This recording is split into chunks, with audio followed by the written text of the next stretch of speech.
Did you really know that you have been trained for a very important reason? For what reason? To help people and protect the city and fight crimes if necessary. Just like Lake Parker did. Who's Lake Parker? Lake Parker was a hero. He actually died a few days ago. And if you ask me,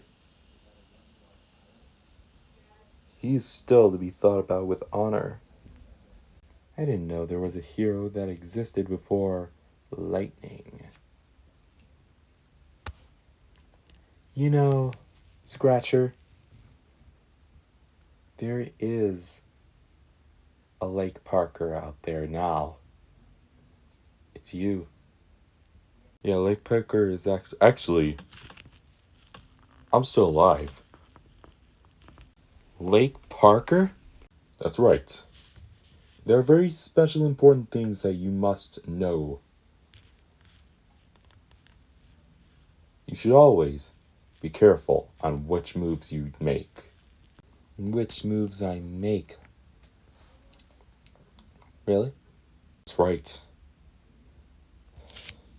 You got to use your speed wisely. Okay, I can do that. Is your speed actually fast enough to beat me? Me and my minions? It's over, Reverse Lightning. It's time for you to surrender now. Surrender? You have no idea what I'm capable of. You're a small squirt. And that's all you'll ever be. You're not fast enough to beat me.